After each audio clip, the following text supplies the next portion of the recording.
오늘 홍뉴스에서 좀 깊이 들어가 볼 이야기는 뭔가요? 오늘 또 관련 음성 준비되어 있습니다.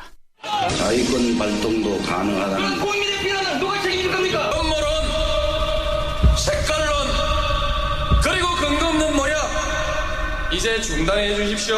노풍이 불기 시작하는데 이거 저 노무현 전 대통령 목소리 앞에 나온 거 아니에요? 네, 그렇습니다. 다음 주 개봉을 앞둔 영화 노무현입니다의 한 대목입니다. 그러고 보니까 8주기가 다가오고 있어요. 그렇죠. 노 대통령을 사랑하는 일반 국민들 가운데는 8년이 지난 지금도 당시 왜 전직 대통령이 죽음을 선택할 수밖에 없었는지 그 진실을 궁금해하는 분들이 많은 것 같습니다. 맞습니다. 특히 그 당시에도요. 정치적 타살이다 이런 얘기가 있었잖아요. 그렇죠. 그러니까 뭐 스스로 목숨을 끊었다는 그 자체에 대한 의혹은 아니고 자살이냐 타살이냐 이런 의혹은 아니지만 네. 누군가 원인을 제공한 게 아니냐 네. 이 말씀이에요. 자, 그렇다면 그 당시 상황을 좀 하나하나 짚어가 볼까요? 먼저 대통령이 퇴임하던 그날로 되돌아가 보겠습니다. 2008년 2월 2월 25일. 25일입니다. 여러분, 제가 말 놓고 한마디 할까요?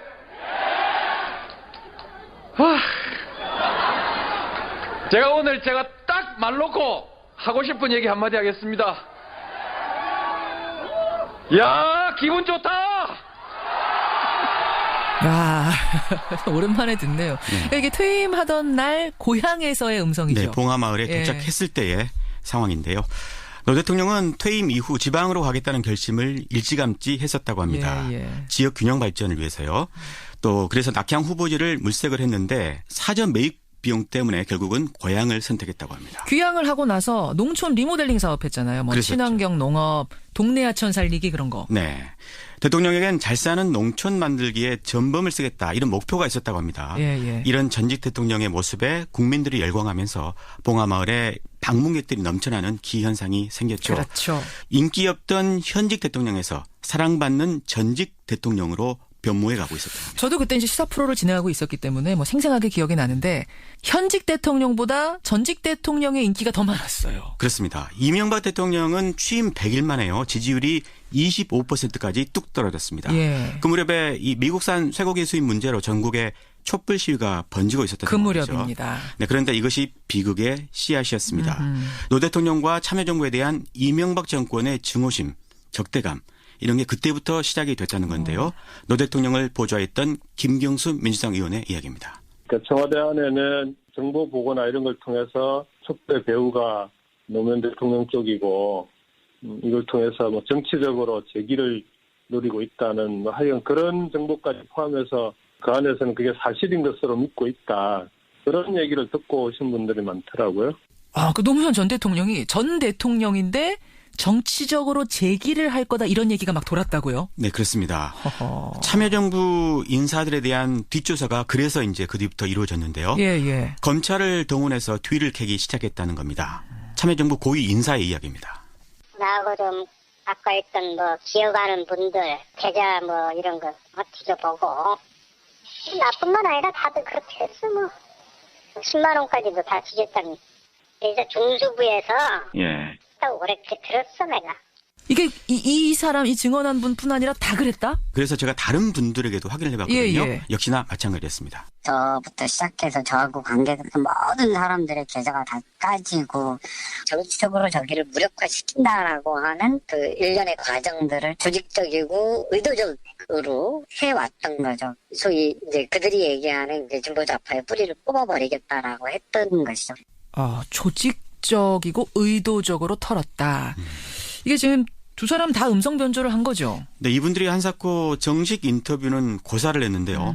다 지난 이야기고 또 문재인 대통령 시대에 이 문제를 들춰내면 또다시 정치적으로 논란을 빚을 수 있기 때문이다. 그래서 음성을 변조해서요. 느낌만 짧게 전해드렸습니다. 그러니까 이분들 얘기를 요약하자면 이명박 정권이 정치 보복을 벌였다. 그렇습니다. 그 얘기예요. 그래서 그 무렵에 노 대통령도요. 주변 사람들이 자기 때문에 피해를 볼 수 있으니까 봉하마을로 내려오지 말아달라 이렇게 당부하기도 했다고 합니다. 그러다가 이명박 정권이 노무현 대통령을 직접 겨눴는데요. 그게 바로 국가기록물 사건입니다. 그렇죠. 뭐 생생합니다. 사실 이번 주도 박근혜 청와대의 기록물 때문에 당시 사건들이 다시 언론의 회자가 됐어요. 그렇죠. 당시 사건은 그 대통령 기록관에 이관한 디지털 자료를 노 대통령이 열람할 수 있게 편의를 봐달라 이렇게 요구를 했었는데 자서전 쓰는데 도움 받겠다 이런 거였어요. 예, 그런데 이명박 정부가 거절을 했습니다. 그렇죠. 그래서 하드웨어를 복사해 가져간 거거든요. 예. 이거는 그 노 대통령의 기록물 애착에서 비롯된 측면도 있다고 합니다. 그러니까 대통령은요. 전직 대통령의 기록물이 후대에 활용되도록 법을 만들어서 대통령 기록관을 설립하기까지 했거든요. 예. 근데 어떻게 문제를 그 당시에 삼았던 거죠? 대통령 기록물이 유출됐다 이런 식으로 몰아갔습니다. 하지만 그게 원본도 아니고요. 또 노 대통령에게 기록물 열람을 협조만 하면 될 일을 중대 위법 행위로 몰아간 겁니다. 그런데 중요한 거는 이명박 대통령도 이 복사본을 가져가는 것을 애초에는 양해를 했다고 합니다. 그래요. 그러니까 다 알고서도 마치 도둑맞았다 이런 식으로 이슈화를 한 거죠. 다시 김경수 의원의 이야기입니다. 예. 노무현 대통령이 이명박 대통령하고 전화 통화까지 했습니다. 이 내용으로. 그때 통화한 기록이 녹취록으로 다 남아 있어요. 그렇게 통화해놓고는 그 다음에 이제 언론을 통해서 또 그런 식으로 공격하고 기록물이라고 하는 걸 이지원이라고 하는 걸 자신들의 정치적으로 궁지에 몰려있는 상황을 탈출하기 위한 도구로 하려고 한 거죠. 그러니까 처음부터 아예 안 된다 했으면 안 가져갔을 텐데 된다 해서 가져갔는데 나중에 돼서 도둑 맞았다. 문제 삼은 거죠. 뒤통수를 치는 식이 되니까 이게 결국은 대통령 망신 주기 하려고 그런 거 아니냐 이렇게 보는 거예요? 그렇습니다. 결국에 백기를 든 거는 노 대통령이었죠. 이 문제 때문에 비서진들이 줄줄이 검찰에 소환이 됐지만요. 예. 나중에 한 명도 기소되지가 않았습니다. 그래요. 비극의 시작은 그 다음부터인데요. 대통령과 친분이 있는 기업들에 대한 세무조사가 시작이 된 겁니다. 예. 국세청이 사실 마음먹고 기업을 털면 안 털릴 기업은 없다. 이게 삼척동자도 알 일일 겁니다. 그렇죠. 대통령이 훗날 유서에 이렇게 썼는데요. 나로 말미암아서 여러 사람이 받은 고통이 너무 크다. 이렇게 썼던 게 바로 이런 걸 말하는 것이었을 겁니다. 보복성 세무조사에 나섰다. 이게 그러니까 언제쯤이죠? 2008년 7월, 그러니까 퇴임 5개월 만이었습니다. 노 대통령의 후원자로 알려진 박연차 태광실업 회장이 이 타겟이었는데요. 그렇죠. 그해 12월부터 박 회장과 노 대통령의 형 노건평 씨가 이제 구속이 되기 시작을 했습니다. 이어서 조카 사위인 연철호 씨, 또 권양숙 여사, 아들인 건호 씨까지 줄줄이 소환이 됐습니다. 예. 혐의는요. 박 회장에게 모두 640만 달러를 받았다는 것이었습니다. 바로 이 640만 달러가 이번 대선 토론회 때 홍준표 후보가 계속 얘기했던 그거잖아요. 그렇습니다. 문재인 대통령이 또 유일하게 여보세요라며 언성을 높였던 부분이기도 하죠. 그렇죠. 하지만 노 대통령 서거로 공소권 없음으로 사건이 종결이 됐습니다. 예. 아무튼 당시 검찰은요. 노 대통령 가족들 수사는 물론 친구인 정상문 청와대 총무비서관도 이 특수활동비로 비자금을 조성한 혐의로 구속을 시켰습니다. 예. 급기야 노 대통령까지 직접 소환하기에 이르렀죠. 그 소환할 때 뭐 온 나라가 난리였죠. 2009년 4월 30일이었죠. 예. 언론들이 헬기까지 띄워서 생중계를 했습니다. 하지만 당시 혐의는 딱 2개뿐이었는데 말이죠. 2개의 혐의 뭡니까? 박연차 회장이 권 여사에게 돈을 건넨 사실을 대통령이 알고 있었는지. 대통령도 알았느냐? 예, 또는 대통령이 돈을 요구했는지. 이게 하나였고요. 또 하나는 정상문 비서관이 비자금을 조성을 할 때 알고 있었는지. 그것도 알았느냐? 예, 이렇게 두 부분이었습니다. 그 우병우 당시의 중수 1과장. 네. 노 대통령한테 막말했다는 얘기도 여기에서 나오는 거죠? 그렇습니다. 당시 대통령 조사 현장에는요. 문재인 대통령과 전해철 의원이 입회를 했는데요. 예. 제가 전해철 의원에게 직접 확인해 봤습니다. 그런 일이 있었냐. 그런데 그런 일이 없었다. 이렇게 그래요? 확인해 줄 수 있다고 이야기를 하더군요. 아. 다만 이인규 중수부장은 대단히 건방졌다.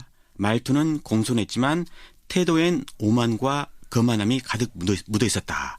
이거는 문 대통령이요 2011년에 발간한 운명이라는 책에 나온 부분입니다. 이거를 이인규 당시 중수부장한테도 확인해 보셨어요? 제가 전화를 걸어봤는데요. 한번 들어보시죠. 불편하시더라도 한 가지 여쭤볼 게 좀 있어서 전화드렸는데요. 응하지 않겠습니다. 조용히 살겠습니다. 다시 자꾸 그 옛날 얘기 하고 싶지 않습니다. 예, 들어가세요. 이렇게 대화하셨네요. 당시 수사가 꽤 오래 진행이 됐어요. 13시간 정도 진행이 됐는데요. 예. 하지만 사전에 제출한 서면 답변서의 내용에서요. 한 걸음도 나가지 못했다고 합니다. 문재인 대통령이요. 방금 말씀드린 그 운명이라는 책에 이렇게 적었습니다. 박연차 회장 말 말고는 증거가 없었다. 대통령과 박 회장의 말이 서로 다른데 박 회장 말이 진실이라고 뒷받침할 만한 증거를 전혀 갖고 있지 않았다. 예. 심지어 통화 기록조차 없었다. 통화 기록이 없다는 것은 통화한 사실이 없다는 것입니다. 이렇게 적었습니다. 한마디로 무리한 소환 조사였다는 거잖아요. 검찰로서는 소환 자체의 목적이 있었던 것 같습니다. 아하. 또 하나의 목적은 박연차 회장과의 대질 신문이었거든요. 예. 그래서 변호인들이 반대해서 결국에 무산이 됐지만 대질을 거절한 것을 가지고 또 기사화가 됐습니다. 돈 받은 사실 들통날까 두려워서 거절하는 거 아니냐 이런 식으로. 그런 식으로요. 검찰로서는 사실 손해볼 게 없는 장사였던 셈입니다. 검찰은 권력의 신여다 이렇게 하지 않습니까? 예. 역사적으로도 노무현 수사는 대표적인 권력의 비위맞추기 수사라는 오명을 지우기 어려울 것 같습니다. 근데 검찰이 이제 가족들 문제로 대통령 가족들 문제로 대통령을 부른 게 그 전에도 있었습니까? 과거에 김영삼, 김대중 전 대통령도 아들 비리 혐의가 있었잖아요. 있었죠. 하지만 직접 부르지는 않았습니다. 노 대통령이 처음이었던 거죠. 처음이었군요. 이번에 보면은 검찰이 박근혜 대통령 소환 조사하고 나서 6일 만에 구속영장 청구했는데 그때는 어땠습니까? 소환 조사는 사건의 마지막 수순이죠. 예. 소환하면은 곧 신병 처리를 하거나 아니면 불구속 기소하거나. 하지만 이해할 수 없는 일이 벌어졌습니다. 무려 23일 동안 아무 조치도 안 하고 시간만 끌었습니다. 그 기간 동안 검찰발로 별의별 언론 보도가 나왔는데요. 예. 대표적인 게 바로 이런 보도입니다. 권양숙 여사가 노무현 전 대통령의 회갑 선물로 받은 1억 원짜리 명품 시계 2개를 논두렁에 버렸다고 노 전 대통령이 검찰에서 진술한 것으로 확인되었습니다. 단독 보도입니다. 권 여사가 자기 몰래 시계를 받아 보관하다가 봉하마을 논두렁에 버렸다고 진술한 것으로 확인됐습니다. 뭐 이것도 생생하게 기억나실 겁니다. 네, 이런 류의 보도가요. 노 대통령을 죽음으로 내몬 또 다른 원인이었다. 이런 평가가 뒤따랐죠. 그렇죠. 문재인 대통령은 운명에서요. 사법 처리까지 여의치 않으니 언론을 통한 망신 주기 압박으로 굴복을 받아내려는 것 같았다. 언론은 기꺼이 공범이 됐다. 이렇게 적었습니다. 언론이 공범이 됐다. 네, 방금 논두렁 보도요. 이거 오보입니다. 오보죠. 그 오보에 국정원이 공작을 했다. 이런 게 이제 이인규 중수부장의 발언으로 언론에 보도가 됐던 게 있었거든요.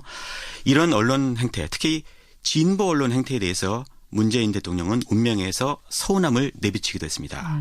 말하자면은 어떻게 진보 언론들까지도 이렇게 하느냐라는 서운함? 그렇습니다. 그래요? 친노 정치인들은 이렇게 보고 있더라고요. 노 대통령이 전방위적인 이런 공격을 허용하다가는 자기 한 명 때문에 진보 진영 전체가 회복 불능의 상처를 입게 될 것이라는 부담을 느꼈다. 그래서 결국 죽음으로 이 모든 걸 중단시키려고 한 것이다. 예, 참 8년이 지났지만 참으로 애석한 일입니다. 예. 오늘 노무현 전 대통령이 그 당시 죽음에까지 이르게 된 배경을 흐름으로 쭉 정리를 해봤는데 여러 가지를 생각하게 하네요. 네. 여러분은 어떤 것을 느끼셨습니까? 오늘 훅뉴스 권민철 기자 수고하셨습니다. 고맙습니다. 고맙습니다. 시위가 번지고 있었던 그 무렵입니다. 네, 그런데 이것이 비극의 씨앗이었습니다. 노 대통령과 참여정부에 대한 이명박 정권의 증오심, 적대감 이런 게 그때부터 시작이 됐다는 건데요.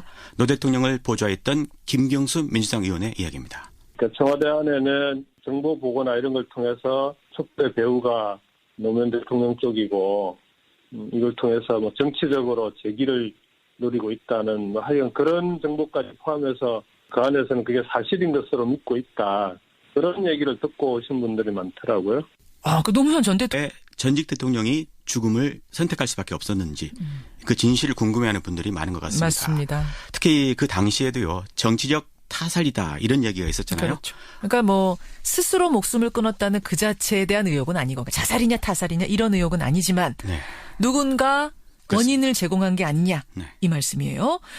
자, 그렇다면 그 당시 상황을 좀 하나하나 짚어가 볼까요? 먼저 대통령이 퇴임하던 그날로 되돌아가 보겠습니다. 2008년 2월 25일입니다.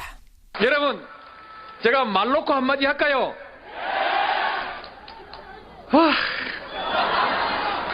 제가 오늘 딱 말 놓고 하고 싶은 얘기 한마디 하겠습니다.